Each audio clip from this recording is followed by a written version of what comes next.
ধর্ষণ মামলায় গ্রেপ্তার 4 শিশুকে পরিবারে হস্তান্তরের নির্দেশ হাইকোর্টের, সংশ্লিষ্টদের তলব।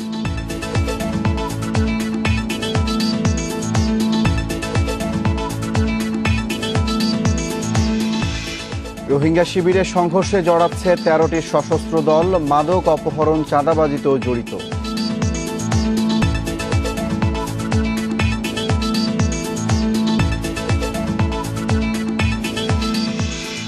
বিশ্ববিদ্যালয়ে ভর্তি নিয়ে দুশ্চিন্তায় শিক্ষার্থীরা, গাইডলাইন তৈরি করবে পরামর্শক কমিটি।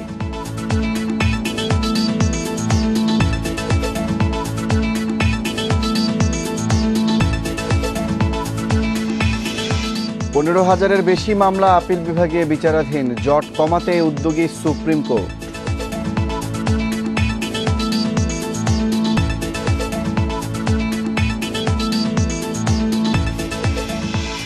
30,000 কর্মীর সৌদি যাওয়া অনিশ্চিত, কূটনৈতিক প্রচেষ্টা বাড়ানোর তাগিদ বায়রার।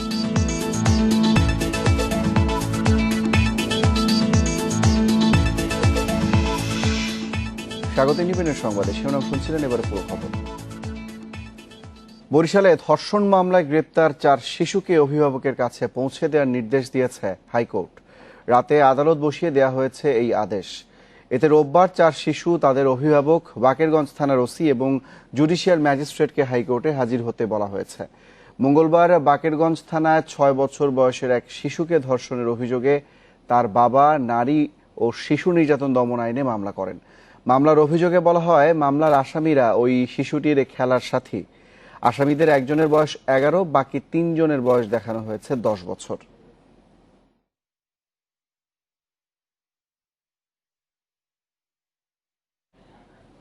ধর্ষণ ও নারী নির্যাতনের বিচার ও তা বন্ধে আজ দুপুরে রাজধানীর শাহবাগে মহাসমাবেশের ডাক দিয়েছে প্রগতিশীল ছাত্র সংগঠনগুলো। বৃহস্পতিবার দুপুরে বিক্ষোভ সমাবেশ থেকে এই কর্মসূচি দেওয়া হয়েছে। এ সময় ধর্ষণ প্রতিরোধে সর্বোচ্চ শাস্তি মৃত্যুদণ্ডের দাবিও জানানো হয়েছে।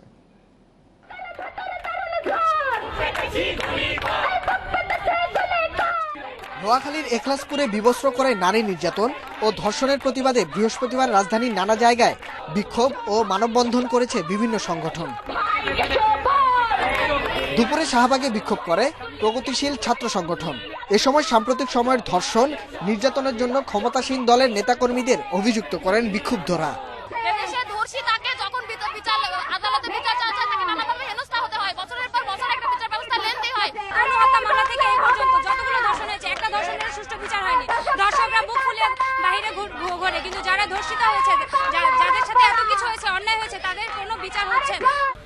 এর আগে নারী নির্যাতনের প্রতিবাদে মানববন্ধন করেন ঢাকা বিশ্ববিদ্যালয় শিক্ষক সমিতির নেতারা। এ সময় নারীর প্রতি সামাজিক দৃষ্টিভঙ্গির পরিবর্তন ও ধর্ষণের সর্বোচ্চ শাস্তির দাবি করেন তারা। 35% ধর্ষণের মধ্যে 40%কে রিপোর্ট করা হচ্ছে, 10% মাত্র প্রাতিষ্ঠানিকভাবে তারা সেই ধর্ষণের বিচার পাচ্ছে। যে বিচারের আইনে যেসব ত্রুটি আছে, সেই আইনগুলো ত্রুটি দূর করা হোক। দ্রুত বিচারের জন্য দরকার হলে দ্রুত বিচার ট্রাইব্যুনালের আন্ডারে এটাকে আনা হোক। একই দাবিতে রাজধানীর বসুন্ধরা আবাসিক এলাকায় মানববন্ধন করেছেন শিক্ষার্থীরা। এতে ধর্ষণের বিচার দ্রুত করার দাবি তাদের। Nahid Kamal, independent news, Dhaka. ডাকসুর সাবেক ভিপি নুরুল হক নূর সহ 6 জনের বিচার দাবিতে অবস্থান কর্মসূচি শুরু করেছেন মামলা করা সেই ছাত্রী। ঢাকা বিশ্ববিদ্যালয়ের রাজু ভাস্কর্যের সামনে বৃহস্পতিবার রাত থেকে কর্মসূচি পালন করছেন তিনি। 20 সেপ্টেম্বর ধর্ষণের অভিযোগ এনে 6 জনের বিরুদ্ধে মামলা করেন ঢাকা বিশ্ববিদ্যালয়ের ওই ছাত্রী। এতে প্রধান আসামি করা হয় বাংলাদেশ ছাত্র অধিকার পরিষদের আহ্বায়ক হাসান আল মামুনকে। সহযোগিতাকারী হিসেবে আসামি করা হয় ভিপি নূরকে। মামলার এজাহারে হাসান আল মামুনের বিরুদ্ধে বিয়ের প্রলোভন দেখিয়ে ধর্ষণের অভিযোগ তোলেন ওই ছাত্রী।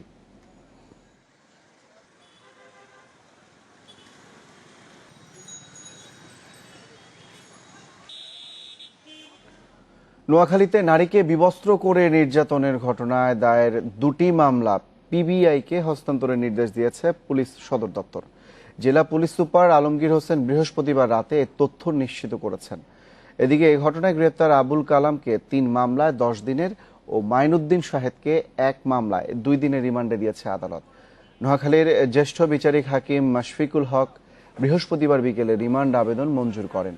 আদালত সূত্রে জানা গেছে, ধর্ষণ চেষ্টা ও পর্নোগ্রাফি মামলার 2 নম্বর আসামি আব্দুর রহিম ও তদন্তে অন্তর্ভুক্ত আসামি ইউপি সদস্য মোজাম্মেল হোসেন সোহাগ 164 ধারায় আদালতে স্বীকারোক্তিমূলক জবানবন্দি দিয়েছেন। এদিকে সকালে হবিগঞ্জের চুনারুঘাট থেকে নির্যাতনের মামলার 6 নম্বর আসামি শামসুদ্দিন সুমনকে গ্রেপ্তার করেছে পুলিশ। এ নিয়ে ঘটনায় গ্রেপ্তার হলেন 11 জন।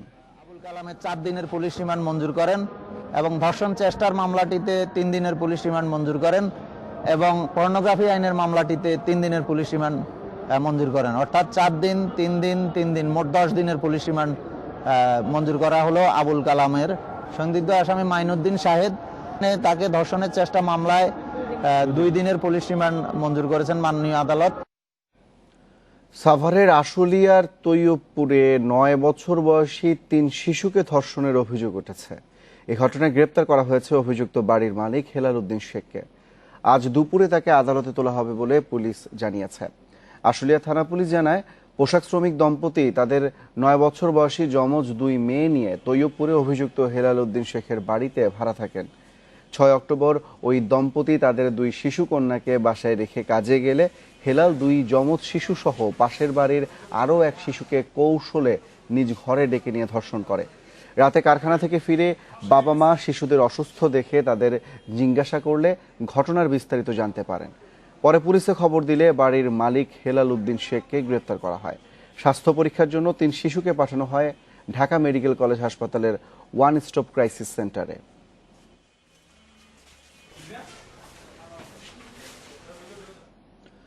ধর্ষণের সর্বোচ্চ শাস্তি মৃত্যুদণ্ড করতে আইন সংশোধনের উদ্যোগ নিয়েছে সরকার। সোমবার মন্ত্রিপরিষদ সভায় আইন সংশোধনের প্রস্তাব উপস্থাপনের প্রস্তুতির কথা জানিয়েছেন আইনমন্ত্রী আনিসুল হক। আইনমন্ত্রী জানান, প্রধানমন্ত্রীর নির্দেশ অনুযায়ী সব প্রস্তুতি নেওয়া হচ্ছে। নোয়াখালীর বেগমগঞ্জে এক নারীকে বিবস্ত্র করে নির্যাতনের ভিডিও সামাজিক যোগাযোগ মাধ্যমে ছড়িয়ে পড়লে সারা দেশে আন্দোলন শুরু হয়। ধর্ষণের সর্বোচ্চ শাস্তি মৃত্যুদণ্ড করতে আইন সংশোধনের দাবি ওঠে বিভিন্ন মহল থেকে।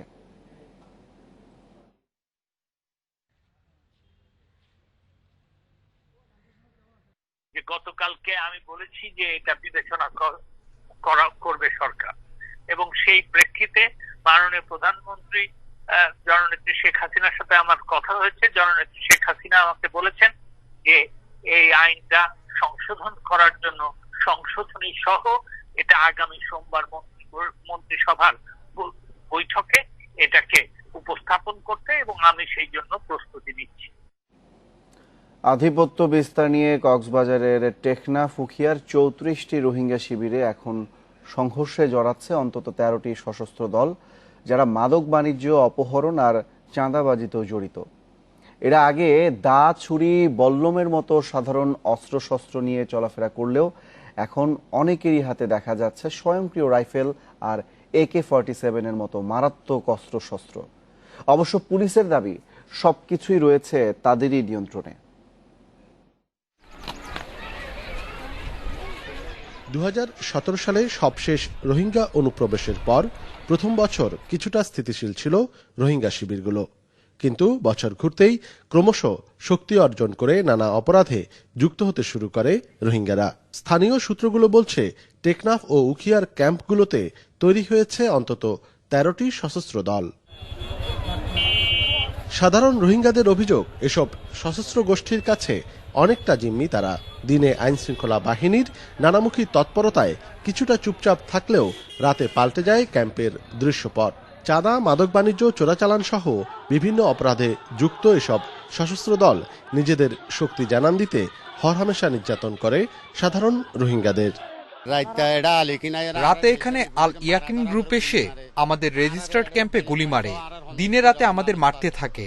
দেখেন আমাদের নারী পুরুষদের কি অবস্থা, দেখুন আমাদের পিঠে কি অবস্থা করেছে।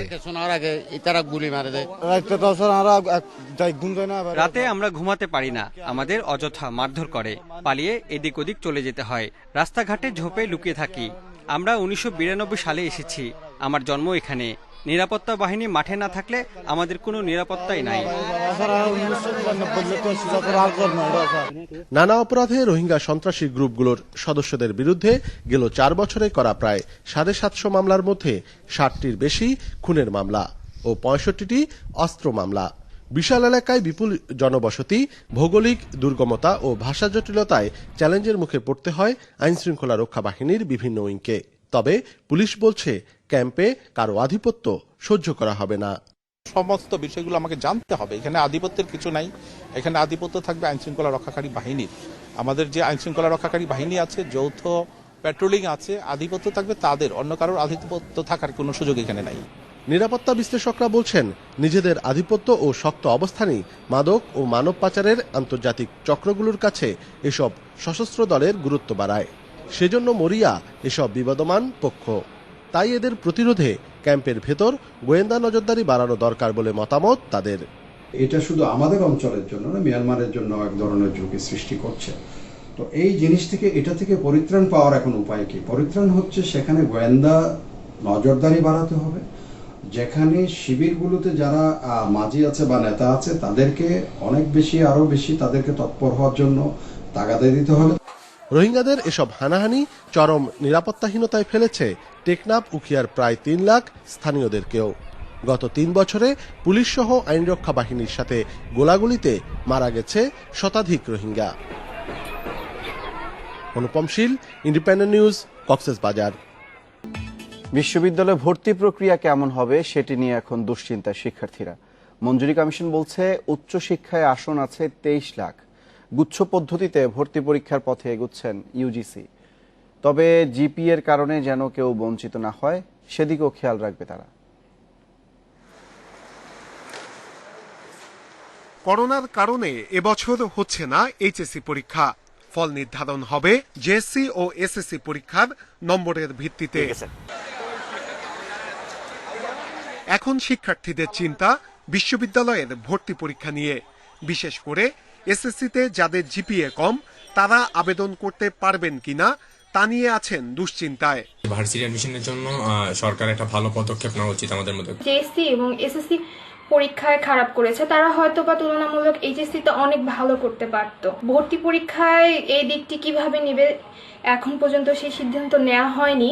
বিশ্ববিদ্যালয় মঞ্জুরি কমিশন বলছে পাবলিক জাতীয় বিশ্ববিদ্যালয়, মেডিকেল কলেজ, বেসরকারি বিশ্ববিদ্যালয় ও কারিগরি সহ উচ্চশিক্ষা প্রতিষ্ঠানে ভর্তির জন্য আসন আছে 23,20,925।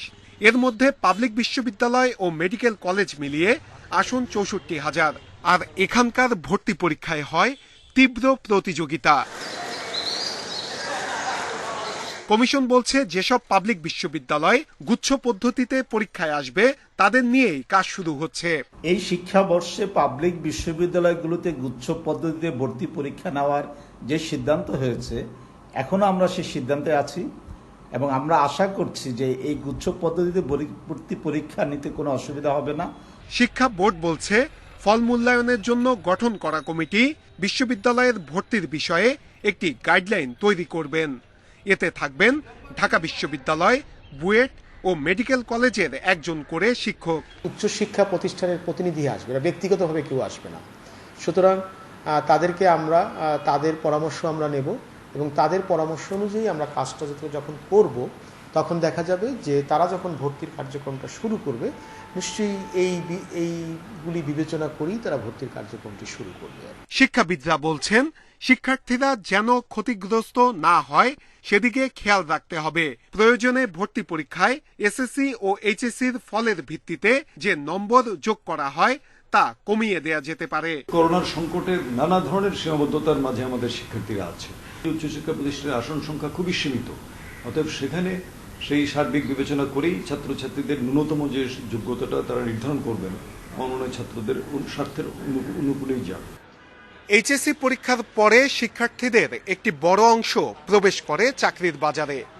এই ফল নিয়ে যাতে তাদের কোনো সমস্যায় পড়তে না হয় সেদিকে নজর রাখার আহ্বান সংশ্লিষ্টদের। বোর্ড বলছে বিষয়টি নিয়ে তারা কাজ করছে। নূরে আলম, ইন্ডিপেন্ডেন্ট নিউজ, ঢাকা। মামলা জট কমাতে বিশেষ উদ্যোগে অতি পুরনো মামলা নিষ্পত্তি করছে সুপ্রিম কোর্ট। প্রধান বিচারপতি সৈয়দ মাহমুদ হোসেনের নির্দেশে জমে থাকা এসব মামলা শুনানির জন্য প্রস্তুত করা হচ্ছে। আর উচ্চ আদালতের স্থগিতাদেশে বিচারিক আদালতে যেসব মামলার শুনানি বন্ধ তাও শুরুর উদ্যোগ নেওয়া হয়েছে। নওগাঁয় পরকীয়ার জেরে স্ত্রী হত্যার মামলায় প্রায় ১৯ বছর জেল খাটার পর সর্বোচ্চ আদালতের রায়ে মুক্তি পাচ্ছেন স্বামী সাইদুর রহমান। এ হত্যাকে পরিকল্পিত বলে আসামিকে মৃত্যুদণ্ড দিয়েছিল বিচারিক আদালত। তবে সম্প্রতি জেল আপিল শুনানিতে এ ঘটনাকে অনিচ্ছাকৃত বিবেচনায় সাইদুরকে মুক্তি দেওয়ার সিদ্ধান্ত নেয় আপিল বিভাগ। এর আগে ২০১০ সালে বিচারিক আদালতের মৃত্যুদণ্ড বহাল রাখে হাইকোর্ট। গত সোমবার মুক্তি পেয়েছেন ১৪ বছর কন্ডেম সেলে থাকা এই আসামি। এছাড়া ৬০-এর দশক থেকে শুরু হওয়া মামলার নিষ্পত্তি চলছে হাইকোর্টে। এর এজাহার দায়ের হয়েছিল ১৯৬৯ সালে। গত ৪৫ বছর মামলাটি এভাবেই রয়ে যায়। আমাদের বর্তমান মাননীয় প্রধান বিচারপতি ঐকান্তিক ইচ্ছা হাইকোর্ট বিভাগের মামলার জট কমানো। ওনার 18 বছর খাটা হয়েছে, তার যতদিন জেল খাটা হয়েছে এইটাই তার সার্ভ আউট হয়েছে, এইটাই সে রিলিজ হবে, মানে এইটাই পরে আর সাজা হবে না তার। সম্প্রতি দীর্ঘদিন ঝুলে থাকা এমন বেশ কিছু মামলা নিষ্পত্তির উদ্যোগ নিয়েছেন প্রধান বিচারপতি। বিচারিক আদালতে যেসব মামলা উচ্চ আদালতের স্থগিতাদেশের কারণে শুনানি হচ্ছে না, সেসবেরও শুনানির নির্দেশ দিয়েছেন তিনি। এতে আপিল ও হাইকোর্ট বিভাগে এখন ২০ থেকে ৩০ বছর আগের মামলার শুনানি হচ্ছে। মামলা জট কমাতেই এ উদ্যোগ। অনেক ইম্পর্টেন্ট মামলা বারের থেকে বলে যে এটা এত ইম্পর্টেন্ট এখন করতে হবে, আমরা এটা প্রেফারেন্স দিয়ে আগে চলে আসছে, আমরা অনেক জেল এপিল করতে পারি নাই।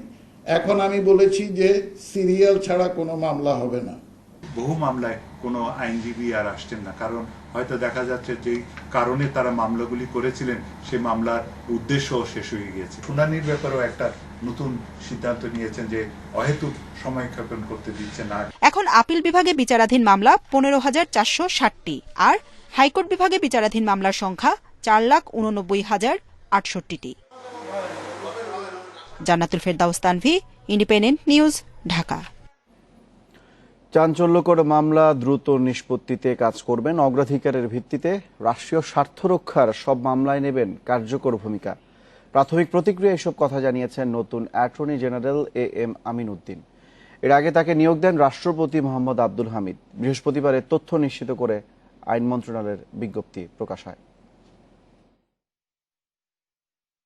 দেশের 14তম অ্যাটর্নি জেনারেল হচ্ছেন AM আমিন উদ্দিন। বৃহস্পতিবার এ নিয়োগ দেন রাষ্ট্রপতি।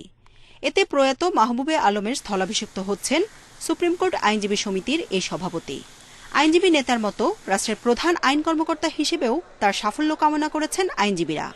তিনি একজন জনপ্রিয় আইনজীবী, আইনজীবীদের নেতা হওয়ার যেমন তার যোগ্যতা আছে, তেমনি ভাবে আমি মনে করি যে ল অফিস এবং অ্যাটর্নি জেনারেল অফিস রাষ্ট্রের প্রধান আইন কর্মকর্তা হিসেবে তার নিয়োগকে আমি ব্যক্তিগতভাবে অত্যন্ত খুশি এবং আনন্দিত, এবং আমার প্রত্যাশা থাকবে যে তিনি রাষ্ট্রের অ্যাটর্নি জেনারেল হিসেবে দায়িত্ব পালন করবেন। Learned AM Amin Uddin sir, তিনি শুধুমাত্র একজন যোগ্য আইনজীবীই নন, তিনি আমাদের যোগ্য নেতা এবং তিনি একাধিকবার বারের নেতৃত্বে ছিলেন। আমাদের প্রত্যাশাটা অনেক বেশি। আমরা সবাই আশা করি যে তিনি তার জ্ঞান, প্রজ্ঞা, মেধা এবং মানবিকতা দিয়ে অ্যাটর্নি জেনারেলের পদকে অলংকৃত করবেন। আওয়ামী লীগ সমর্থিত সাদা প্যানেলে সুপ্রিম কোর্ট আইনজীবী সমিতির সভাপতি হন আমিন উদ্দিন। এর আগে 2 মেয়াদে ছিলেন এর সম্পাদক। প্রয়াত মাহবুবে আলমের সহকর্মী হিসেবেও কাজ করেছেন তিনি। অ্যাটর্নি জেনারেলের দায়িত্ব নিচ্ছেন রোববার। নিয়োগ পাওয়ার পর তিনি জানান, চাঞ্চল্যকর মামলা দ্রুত নিষ্পত্তিতে কাজ করবেন অগ্রাধিকার ভিত্তিতে। রাষ্ট্রীয় স্বার্থ রক্ষার সব মামলায় নেবেন কার্যকর ভূমিকা। অ্যাটর্নি জেনারেল অফিসের কাজ হচ্ছে রাষ্ট্রের যে আইনগুলো থাকে বা রাষ্ট্রের বিরুদ্ধে যে মামলাগুলো সেগুলো ডিফেন্ড করা। তা আমি চেষ্টা করবো এটা করা, এবং আমার জানা মতে কয়েকটি বড় মামলা আছে অ্যাপেলেট ডিভিশনে, সেগুলো আমাকে রিপ্রেজেন্ট করতে হবে। তার মধ্যে হচ্ছে BDR হত্যা মামলা একটা আছে, তা এছাড়া কতগুলো যুদ্ধ অপরাধের মামলা আছে। 1989 সালের 28 অক্টোবর সুপ্রিম কোর্টের আইনজীবী হিসেবে তালিকাভুক্ত হন AM আমিন উদ্দিন। জন্ম মৌলভীবাজারের কুলাউড়া। জান্নাতুল ফেরদাউস তানভি, ইন্ডিপেন্ডেন্ট নিউজ, ঢাকা।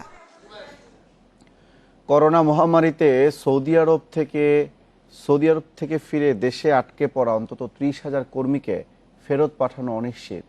এ তথ্য প্রবাসী কল্যাণ ও বৈদেশিক কর্মসংস্থান সংসদীয় কমিটিকে জানিয়েছে Bangladesh association of international recruiting agencies BAIRA. লিখিত এই বক্তব্যে বায়রা জানায়, সৌদি দূতাবাসের নির্দেশনা মেনে সব কার্যক্রম পূর্ণ করে শ্রমিকদের পাঠানো ব্যয়বহুল ও সময় সাপেক্ষ। এ প্রক্রিয়ায় আটকে পড়া প্রায় মোট শ্রমিকের 30 থেকে 40 ভাগকে কর্মস্থলে ফেরত পাঠানো প্রায় অসম্ভব। এছাড়া অর্থনৈতিক মন্দা কাটিয়ে আবারও শ্রমবাজার চালু করাই এখন বড় চ্যালেঞ্জ। কর্মী পাঠানোর প্রক্রিয়াকে সহজ করতে কূটনৈতিক প্রচেষ্টা জোরদার করার আহ্বানও জানিয়েছে বায়রা। এমপ্লয়ের কাছ থেকে আবার ভিসা রিনিউ করে কাগজ আনতে হবে এবং তারপরে আবার নতুন করে প্রক্রিয়া করে যেতে হবে। তো দেখা যাবে যে অনেক এমপ্লয়ারই করোনা পরিস্থিতির পরবর্তীতে অনেক এমপ্লয়ি হয়তোবা তার ওই যে আগে যে ডিমান্ড ছিল সে অনুযায়ী লোক নিতে পারবেন না, বিকজ তার হয়তোবা অফিস বন্ধ বা তার হয়তোবা যে প্রজেক্ট বন্ধ হয়ে গেছে এমন হতে পারে। সেই ক্ষেত্রে it will be tough to আমাদের কাছে যে পরিমাণ লোক আছে তার সেই লোকগুলো যাবার। ফেন্সিডিল চোরাচালানে অভিনব নানা কৌশল ব্যবহার করছে চোরা কারবারিরা। এবার খালি পিকআপ ভ্যানের নিচের অংশে ফেন্সিডিল সহ আটক হলো 2 জন। রাজধানীর তেজগাঁওয়ে আজ 1000 বোতল ফেন্সিডিল সহ তাদের গ্রেপ্তার করে গোয়েন্দা পুলিশ। চলছে চক্রের মূল হোতাকে গ্রেপ্তারের চেষ্টা।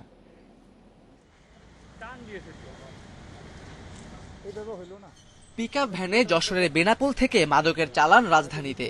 এমন তথ্যের ভিত্তিতে একটি পিকআপ থামানো হয় হলি ফ্যামিলি রোডে, কিন্তু পুরো গাড়ি খালি, এমনকি ড্রাইভারের সিটের নিচেও নেই কিছু। কিন্তু ডিবির কাছে তথ্য এই পিকআপই ফেন্সিডিল। পরে বডির নিচের অংশে খোঁজ মিলল 1000 বোতল ফেন্সিডিলের। পিকআপ ভ্যান থেকে 2 জনকে আটক করে পুলিশ।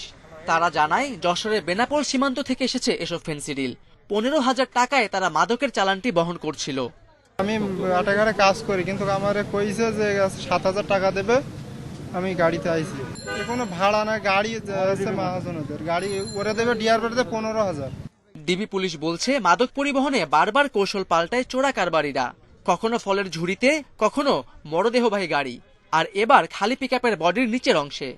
লাশবাহী অ্যাম্বুলেন্সের মাধ্যমে, কখনো ফুয়েল ট্যাঙ্কের মধ্যে করে বিপজ্জনকভাবে এরা এই ইয়াবাগুলো এবং ফেন্সিডিলগুলো বহন করে। আমরা যারা আইন শৃঙ্খলা রক্ষায় নিয়োজিত আছি সেই সীমান্তবর্তী এলাকা থেকে শুরু করে মিডল্যান্ড ঢাকা শহরে সবাই আপ্রাণ চেষ্টা করি তাদেরকে ধরার জন্য এবং তাদের কঠোর শাস্তি দেওয়ার জন্য। গোয়েন্দা তথ্য মতে কুমিল্লা, চট্টগ্রাম, দিনাজপুর, চাঁপাইনবাবগঞ্জ ও চুয়াডাঙ্গা সীমান্ত দিয়ে প্রতিদিনে ঢুকছে ফেন্সিডিল সহ বিভিন্ন ধরনের মাদক। এসব চোরাচালান বন্ধে সীমান্তে নজরদারি বাড়ানোর তাগিদ ডিবি পুলিশের। Khaled Raihan, independent news, Dhaka. নিত্যপণ্যের ন্যায্য দাম ঠিক করার দায়িত্ব কৃষি বিপণন অধিদপ্তরের। বাজার তদারকি করার কথা তাদেরই, কিন্তু পুরোপুরি নিষ্ক্রিয় সংস্থাটি। তাদের অজুহাত, আইন থাকলেও ম্যাজিস্ট্রেট নেই, তাই প্রয়োগ করা যাচ্ছে না। চাল, ডাল, মাছ, মাংস সহ 37 পণ্যের দাম ঠিক করে দেওয়ার কথা কৃষি বিপণন অধিদপ্তরের। সেই দামে বাজারে পণ্য বিক্রি হচ্ছে কিনা সেটা দেখার দায়িত্বও তাদের। এটা শুধু আইনে রয়েছে, বাস্তবে হয়নি। এমনকি চাল, তেল ও পেঁয়াজের দাম অস্বাভাবিক হারে বাড়লেও নড়চড় নেই কৃষি বিপণন অধিদপ্তরে। বিষয়টি স্বীকার করে নানা সীমাবদ্ধতাকে দুষছেন মহাপরিচালক। আমাদের কৃষি বিপণন আইনে মার্কেটিং ডিপার্টমেন্টকে প্রতিটা কৃষি পণ্যের যৌক্তিক মূল্য নির্ধারণের কিন্তু আপনার ক্ষমতা দেয়া আছে। এই ক্ষমতাটা কিন্তু এর মধ্যে কিন্তু এটা প্রয়োগ করা হয়নি। এই ক্ষমতাটা প্রয়োগ করার জন্য আমরা কিভাবে যৌক্তিক মূল্যটা নির্ধারণ করব এই বিষয়ে আমরা ফর্মুলা বের করে কৃষি মন্ত্রণালয়ে আমরা পাঠিয়েছি। বিশেষজ্ঞরা বলছেন কৃষকের উৎপাদন ঝুঁকি কমানোর পাশাপাশি বাজারে পণ্য সরবরাহ স্বাভাবিক রাখতে হবে। রোধ করতে হবে মজুতদারদের কারসাজি। আইন প্রয়োগ করে হলেও অধিদপ্তরকে এসব নিশ্চিত করতে হবে। যেহেতু আমরা কোনো ধরনের কঠোর এক্সাম্পল সৃষ্টি করতে পারিনি, যেমন আমি মজুতদারি আইনের কথা যদি বলি, ওটা যদি কঠোরভাবে বাস্তবায়ন করি গত বছর, তা ডেফিনেটলি এই বছর এটা হবে না। সুতরাং আমাদের কাছে ওই ধরনের কোনো বেস্ট এক্সাম্পল নেই। আমরা অনেক মুখে বলছি কিন্তু বাস্তবায়ন করছি না। আমার মনে হয় এখন বাস্তবায়ন করে যদি জাতিকে দেখাতে পারেন, ডেফিনেটলি আগামী 2021 সালে আপনার কৃষির অবশ্যই সুফল পাবে এবং আমাদের ভোক্তারাও ন্যায্য মূল্য পাবে, কৃষকরাও ন্যায্য মূল্য পাবে। নিত্যপণ্যের দাম নিয়ন্ত্রণে বাণিজ্য, খাদ্য ও কৃষি মন্ত্রণালয়ের মধ্যে সমন্বয়ের তাগিদ বিশেষজ্ঞদের। Shahid Ahmed, independent news, Dhaka. সীমান্ত হত্যা বন্ধে ঢাকা দিল্লি কাজ করছে, তবে তিস্তা চুক্তির জন্য আরও খানিকটা অপেক্ষা করতে হবে বলে জানালেন ঢাকায় ভারতের নতুন হাই কমিশনার বিক্রম কুমার দোরাইস্বামী। এছাড়া ভারতের নিজস্ব করোনা ভ্যাকসিনের ট্রায়াল শুরু হলে বাংলাদেশও সেই সুযোগ পাবে। পাশাপাশি যৌথভাবে উৎপাদনে যাওয়ার বিষয়েও আলোচনা চলছে বলে জানিয়েছেন দোরাইস্বামী। বাংলাদেশে ভারতীয় হাই কমিশনারের দায়িত্ব নিলেন বিক্রম কুমার দোরাইস্বামী। এর পরপরই সংবাদ সম্মেলনে এসে দুদেশের ঐতিহাসিক সম্পর্কের কথা স্মরণ করিয়ে দিয়ে তিনি জানালেন, বাংলাদেশকে সর্বোচ্চ গুরুত্ব দিচ্ছে ভারত, এ সম্পর্কে কখনোই চিত হবে না। আমি কথা দিচ্ছি নিকটতম প্রতিবেশী দেশের সঙ্গে সম্পর্কের সোনালী অধ্যায়কে এগিয়ে নিতে কাজ করবেন বলেও জানান নবনিযুক্ত এই high commissioner. Where fraternal ties with Bangladesh is one of our highest national priorities. আমি স্বীকার করি ঘনিষ্ঠ সম্পর্কেরও পরিচর্যা প্রয়োজন। আমার সরকার আমাকে ঠিক তাই করার নির্দেশ দিয়েছে। আমি ও আমার সহকর্মীরা এই অংশীদারিত্বকে সর্বস্তরে জানাতে আগ্রহী। দুপক্ষের সংশ্লিষ্ট মাধ্যমে এই অংশীদারিত্বের পক্ষে আমরা সর্বোচ্চ সমর্থন জানাবো। সীমান্ত হত্যা বন্ধের প্রশ্নে তিনি বলেছেন, এই সংকট কাটিয়ে উঠতে সময় প্রয়োজন, তবে যে কোনো মৃত্যুই অনাকাঙ্ক্ষিত। এ ধরনের ঘটনা বন্ধে দুদেশের সীমান্তরক্ষী বাহিনী কাজ করছে বলেও জানান ভারতীয় হাইকমিশনার। আর তিস্তা চুক্তির বিষয়ে দেন অপেক্ষা করার পরামর্শ।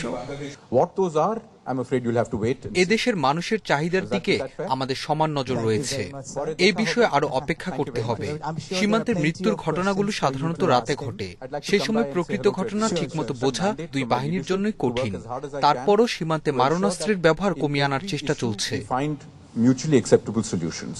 করোনা মোকাবেলায় ঢাকা দিল্লি এক হয়ে কাজ করবে, আর ভারত করোনা টিকা উদ্ভাবনে সফল হলে তা বাংলাদেশ শুধু পাবেই না, যৌথভাবে যেন উৎপাদনে যেতে পারে তা নিয়েও আলোচনা চলছে। Also on national, i.e. Indian vaccines. নিজস্ব ভ্যাকসিনের ট্রায়াল ভারতে শুরু হলে সেই সুযোগ বাংলাদেশও পাবে। বাংলাদেশ সরকার তার নীতি অনুযায়ী এই বিষয়ে বিবেচনা করবে। We are committed to ensuring the fastest possible. Corona পরিস্থিতিতে বাংলাদেশ ভারতের মধ্যে দ্রুতই সীমিত আকারে আকাশপথে চলাচল শুরু হবে বলেও জানিয়েছেন নবনিযুক্ত ভারতীয় high commissioner. Nafiza Daula, independent news, Dhaka. সীমান্তে সেনা সমাবেশ নিয়ে মিয়ানমারের কাছে কোনো তথ্য নেই।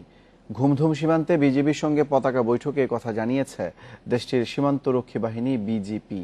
তারা বলছেন, সীমান্তের ওপারে বিজিপি সদস্যদের এক ক্যাম্প থেকে আরেক ক্যাম্পে নেয়ার ঘটনায় এ বিভ্রান্তি। বান্দরবানের ঘুমধুমে ফ্রেন্ডশিপ ব্রিজে হয়েছে বাংলাদেশের সীমান্তরক্ষী বাহিনী বিজিবি ও মিয়ানমারের সীমান্তরক্ষী বাহিনী বিজিপির ব্যাটালিয়ন পর্যায়ের পতাকা বৈঠক। এতে সাম্প্রতিক সময়ে সীমান্তে মিয়ানমারের সেনা সমাবেশের বিষয়টি গুরুত্ব দিয়ে উপস্থাপন করে বাংলাদেশ। তবে এ বিষয়ে মিয়ানমারের কাছে কোনো তথ্য নেই বলে জানিয়েছে দেশটির সীমান্তরক্ষী বাহিনী। সীমান্ত এলাকায় চলাচলটা আমাদের বিজেপির চলাচলটা হয়ে থাকে এবং আমাদের বিজেপি নিয়মিত চলাচল হয়ে থাকে। এটারই সপক্ষে তারা কিছু যুক্তি দেখিয়েছে। আমরা সেনাবাহিনী সম্পর্কে জিজ্ঞাসা করেছিলাম, বাট তারা বলেছে যে এই তথ্য আমাদের কাছে জানা নাই বা আমাদের কাছে কোনো তথ্য নেই। বৈঠকে রোহিঙ্গা ক্যাম্পগুলোতে চলমান অস্থিরতার পেছনে মিয়ানমারের উস্কানির নানা তথ্য নিয়েও দৃষ্টি আকর্ষণ করে বাংলাদেশ। জবাবে সেসব বিষয়ে অনুসন্ধান চালানোর প্রতিশ্রুতি দিয়েছে বিজেপি। কিছুটা হিন্টস আমরা তাদেরকে দিয়েছি। তারা আমাদেরকে বলেছে যে এটা তারা তাদের ধর্তব্যের ভিতরে নিয়েছে এবং তারা এটা নিয়ে আরো তারা তাদের দেশে অনুসন্ধান চালাবে এবং এইরকম কোনো তথ্য পাওয়া গেলে তারা সাথে সাথে আমাদের সাথে শেয়ার করবে, এটা আমাদের জানিয়েছে। সীমান্তে ইয়াবা চোরাচালান, মানব পাচার সহ যে কোনো অবৈধ কর্মকাণ্ড বন্ধে দুদেশ একসঙ্গে কাজ করবে বলেও ঐক্যমত্য হয়েছে। এছাড়া বাংলাদেশ সীমান্তে বিজিবি আগের চেয়ে বেশি তৎপর বলেও জানিয়েছেন এই কর্মকর্তা। যে বাংলাদেশ থেকে কোনো নাগরিক অবৈধভাবে মায়ানমারে যাবে বা মায়ানমার থেকে কেউ অবৈধভাবে বাংলাদেশে এসে কোনো কার্যক্রম চালাবে, এটা যেন করতে না পারে আমরা আমাদের বিজিবির টহল অনেকাংশে বাড়ানো হয়েছে এবং এটার উপরে আমরা প্রচণ্ডভাবে নজরদারি রাখছি। মিয়ানমারের পক্ষে বিজিপির লেফটেন্যান্ট কর্নেল স্যান লিওনের নেতৃত্বে এই বৈঠকে অংশ নেন 11 প্রতিনিধি। সকাল 9টা থেকে শুরু হয়ে মধ্যাহ্ন বিরতির পর রুদ্ধদ্বার আলোচনা চলে বেলা 3টা পর্যন্ত। এখন থেকে এই বৈঠক 3 মাস পর পর হবে বলে জানিয়েছে বিজিবি। অনুপম শীল, ইন্ডিপেন্ডেন্ট নিউজ, বান্দরবান। বিশ্বে আবারও বেড়েছে করোনায় প্রাণহানি। গত 24 ঘন্টায় মৃত্যু হয়েছে 6,300-র বেশি মানুষের। এ নিয়ে বিশ্বে মৃতের সংখ্যা 10,66,000-এর বেশি। নতুন 3.5 লাখ রোগী নিয়ে মোট আক্রান্তের সংখ্যা 3,67,00,000-এর বেশি। ভারতে একদিনে প্রাণ গেছে 1,000 মানুষের। এ নিয়ে দেশটির মোট প্রাণহানি 1,06,000 ছাড়িয়েছে। ভারতের নতুন রোগী শনাক্ত হয়েছে প্রায় 71,000। মোট আক্রান্ত 69 লাখ। যুক্তরাষ্ট্রে 24 ঘন্টায় 900 মানুষের মৃত্যু হয়েছে। দেশটিতে এ পর্যন্ত প্রাণ গেছে 2,17,000-এর বেশি। নতুন 54,000 রোগী নিয়ে যুক্তরাষ্ট্রের মোট সংক্রমিতের সংখ্যা 78 লাখ ছাড়িয়েছে। ব্রাজিলে একদিনে 730 জনের মৃত্যু হয়েছে। মোট প্রাণহানি ছাড়িয়েছে 1,49,000। বৃহস্পতিবার দেশটিতে ভাইরাস মিলেছে 27,000 মানুষের দেহে।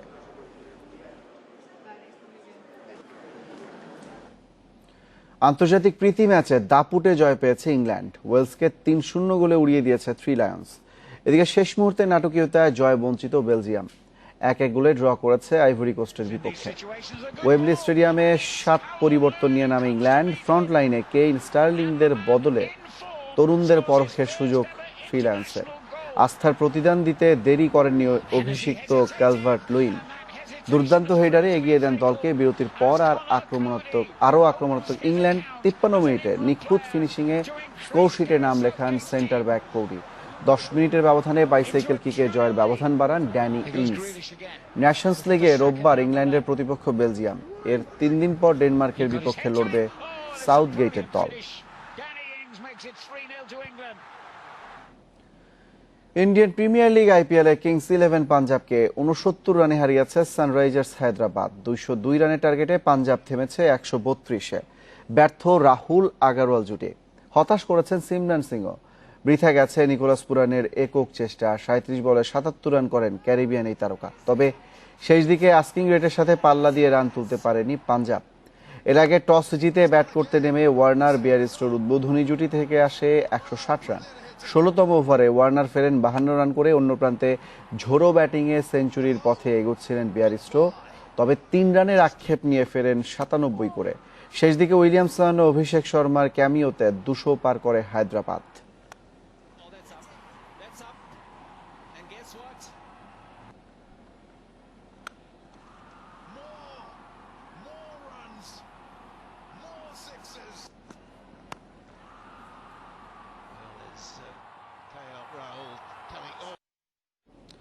পরিস্থিতি স্বাভাবিক হলেই মুজিব বর্ষের বিশ্ব একাদশ ও এশিয়া একাদশে টি-20 সিরিজ আয়োজন করতে আশাবাদী বিসিবি।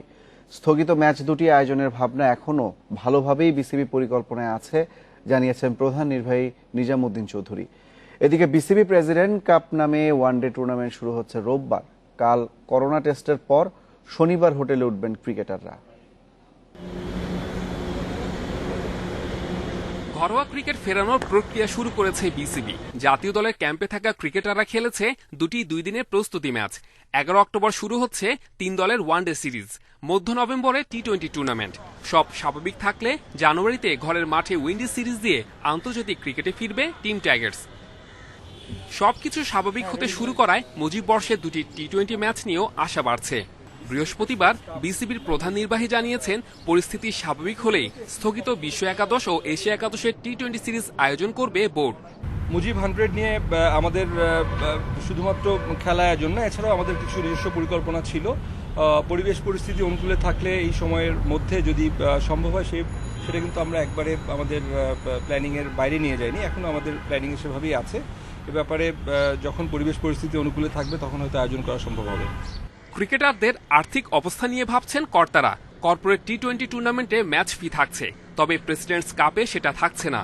কোনো ধরনের স্পন্সর ছাড়াই নিজেদের ব্যবস্থাপনায় হচ্ছে টুর্নামেন্ট। করোনার মধ্যে প্রথম আসর বলেই বেশ সতর্ক বিসিবি। ফাইন্যান্সিয়াল ম্যাটার্সগুলো অবশ্যই আমাদের কনসিডারেশনে আছে। আমরা কি ফর্মে দেব বা কিভাবে এই বিষয়টাকে অ্যাড্রেস করা যাবে সে ব্যাপারে আমরা আলোচনা করেছি এবং কিছু কিছু পরিকল্পনা অবশ্যই আমাদের রয়েছে। এই টুর্নামেন্টে না হলেও পরবর্তী যে আমাদের যে আরেকটা টুর্নামেন্ট বা লিগ আয়োজনের পরিকল্পনা রয়েছে সেখানে আমরা আর্থিক একটা বিষয় তো থাকবেই। এদিকে 7 মাস পর হোম অফ ক্রিকেট মাতবে ৪৫ ক্রিকেটের ব্যাট বলের লড়াইয়ে। শুক্রবার করোনা টেস্টের মধ্য দিয়ে বায়ো বাবলে ঢুকে পড়বেন ক্রিকেটাররা। Saiful Majumdar, independent news. মৌলভীবাজারের শেরপুরে কুশিয়ারা নদীতে হয়ে গেল ঐতিহ্যবাহী নৌকা বাইচ। বৃহস্পতিবার বিকেলে অনুষ্ঠিত এই খেলা দেখতে সেখানে ছিলেন ঢাকা উত্তর সিটি কর্পোরেশনের মেয়র আতিকুল ইসলাম। শেরপুরের আলীপুর থেকে লঞ্চঘাট পর্যন্ত প্রায় 2 কিলোমিটার এলাকা জুড়ে চলে এই প্রতিযোগিতা। অংশ নেয় সিলেট বিভাগের বিভিন্ন এলাকার 14টি নৌকা। এর আয়োজন করে খলিলপুর ইউনিয়নের হামরকোনা ও ব্রাহ্মণগ্রাম যুব সমাজ। প্রতিযোগিতায় চ্যাম্পিয়ন হয় হবিগঞ্জের সাজু শাহের তরী ও রানার্স আপ হয় সুনামগঞ্জের সোনার বাংলা তরী। পুরস্কার বিতরণীতে বাংলার ঐতিহ্যের ধারা বহনকারী নৌকা বাইচ প্রতিযোগিতা সহ বিভিন্ন লোকজ সংস্কৃতি ধরে রাখার আহ্বান জানান মেয়র আতিকুল। স্বাস্থ্যবিধি মেনে আংশিকভাবে খুলছে জাতীয় নাট্যশালা। পরীক্ষামূলকভাবে সপ্তাহে 2 দিন চলবে নাট্য প্রদর্শনী। তবে মঞ্চকর্মীরা চাইছেন পুরোপুরি খুলে দেওয়া হোক মঞ্চ। সেই সঙ্গে করোনাকালের প্রণোদনা হিসেবে বিশেষ কিছু সুবিধাও চাইছেন তারা।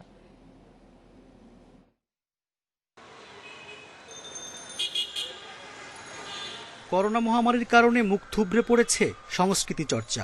7 মাস ধরে বন্ধ মঞ্চপাড়া। আগে যেখানে শিল্পকলা একাডেমিতে প্রতিদিন অন্তত 10টি নাটকের মহড়া হতো, এখন সেখানে ধুলোর আস্তর। মহড়া নেই, নেই মঞ্চকর্মীদের আড্ডাও। তবে বিকল্প পদ্ধতিতে নাটক প্রদর্শনী করেছে কয়েকটি নাট্যদল। কেউ আবার নিজস্ব মহড়া কক্ষেই শো করেছে। এগুলোতে দর্শকের আগ্রহ ছিল লক্ষণীয়। প্রজ্ঞাপন জারি হয়েছে, এখনো কেন শিল্পকলা খুলছে না বুঝতে পারছি না। এত আতঙ্ক কোথায় কিসের জানি না। আমি চাই যে খুব শীঘ্রই এটা খুলে দেওয়া হোক এবং দর্শকরা উন্মুখ হয়ে আছে নাটক দেখবার জন্য। এদিকে স্বাস্থ্যবিধি মেনে পরীক্ষামূলকভাবে খুলে দেয়া হচ্ছে জাতীয় নাট্যশালা। সপ্তাহের শুক্র ও শনিবার নাটক মঞ্চায়নের জন্য মিলনায়তন খুলে দেয়া হবে। পরে পরিস্থিতি বিবেচনায় নিয়মিত নাট্য প্রদর্শনী শুরু হবে। তবে মঞ্চকর্মীরা বলছেন পুরোপুরি খুলে দেয়া হোক মঞ্চ। সেই সঙ্গে বিশেষ সুবিধা হিসেবে হল ভাড়া মওকুফের দাবি তাদের। আগামী 6-7 মাস বা 1 বছরও যদি এই হলগুলো থেকে সরকার ভাড়া না পায়, তাহলে এমন কিছু ক্ষতি সরকারের হবে না। যদি এই হল ভাড়াগুলি মওকুফ করে দেয়, রিহার্সাল রুম ভাড়াগুলো মওকুফ করে দেয়, তাহলে এই শিল্প চর্চাটা, এই থিয়েটার মাধ্যমটা আবার ঘুরে দাঁড়াতে পারবে। এই ছিল এখনকার সংবাদে। ইন্ডিপেন্ডেন্ট টেলিভিশন সব খবর আরো বিস্তারিত জানতে চোখ রাখুন ফেসবুক, ইউটিউব, টুইটারের সাথে থাকার জন্য ধন্যবাদ সবাইকে।